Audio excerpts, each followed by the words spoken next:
Do you want to know how to paint twice as fast without any extra effort? I know this seems impossible and you're probably thinking I'll just tell you to get more experience or use better paint, but those things have nothing to do with this video. In this video, I'm going to show you 3 simple tricks no one else is talking about that will instantly make you paint faster, especially if you're a beginner or DIYer. These are the exact methods that my brother and I still currently use in the field as professional painters after painting hundreds of homes over the last 20 years. So let's get into it and let me show you a huge mistake you might be making right now that's slowing you down big time.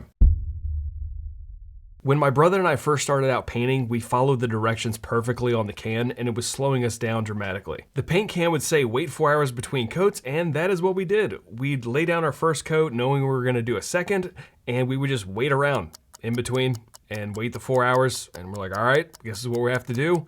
And then eventually we're just like, do we actually have to wait this long? It seems ridiculous.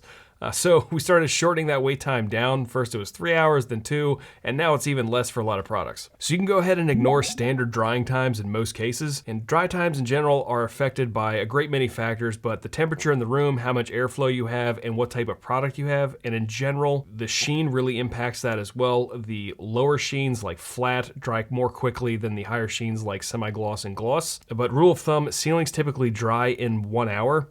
And you can recoat them pretty quickly. Walls 1 to 2 hours, and trim usually within 2 hours, depending on what type of product you use. You want to trust your touch. So if the paint feels dry when you touch it, it's not coming off on your fingers, it doesn't feel super tacky, then you're ready for the next coat. Also, one of the things that we do all the time is use a fan to accelerate the dry time. You don't have to have a fancy work fan like we do or an air mover. You can use any household fan, will work just fine, like a box fan or whatever you got. You also don't need to aim the fan directly at the surface that you're trying to dry. You can just aim it in the room, maybe up at the ceiling. As long as it's circulating air throughout the room and exposing those surfaces to more air than they otherwise would be, it's going to accelerate the dry time dramatically and get you back up and running pretty quick. So now that you know you can speed things up between coats, let me show you another trick that'll help you paint even faster. Now we see this all the time when we hire new painters. We'd ask a guy to paint a closet in a bathroom, and then later on we'd come back and he's just standing around. We're like, what are you doing? And he goes, oh, I'm waiting for the closet walls to dry. Meanwhile, there's plenty of work to be done in the other room, and that's a massive waste of time. So trick number 2 is sequencing. If you spend a little bit of time thinking through your workflow, you can make it so that you're never standing around and you always have something to do. This particularly comes in handy if you have multiple rooms to paint. So say you have 2 rooms you're trying to paint at the same time, room 1 and room 2. What I would do is go into room 1, do all my prep out.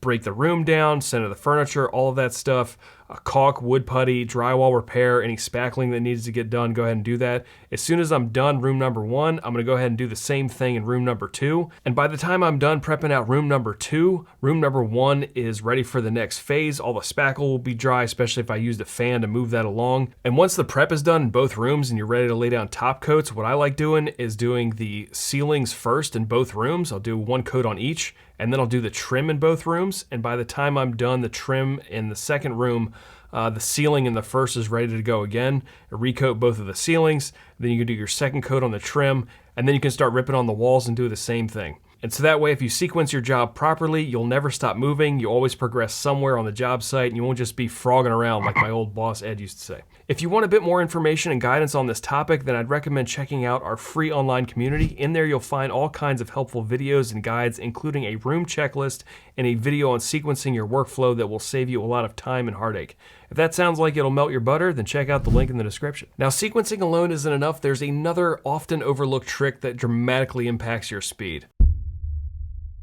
Now, sometimes we paint homes filled with furniture and clutter and all kinds of stuff, and even though this seems like a minor thing, a really crowded room can easily slow down your workflow by up to 40%, sometimes even more. If the room's a big pain in the butt to move around in, it just slows everything way down. Trick number 3 is to remove clutter. This makes a monster difference. You want to clear out as much stuff of the room as you can, especially like small furniture, chairs, tables, bookshelves, that kind of stuff before you paint.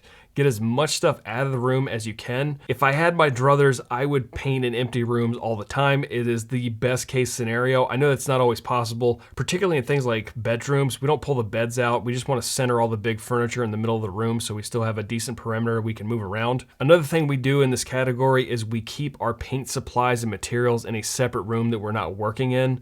That makes a monster difference. We'll set up a drop cloth and have all our paints, our pour station, all of our extra tools, tools and all that stuff in one area. And that way we only bring in materials into the room that we're working in when we need them, and then take them back to the supply area when we're done with them. But yeah, if you can create and maintain an open, clutter-free workspace, it'll increase your speed and efficiency dramatically. Now that you have 3 powerful tricks to paint faster, you definitely don't want to waste your newfound speed by making common painting mistakes.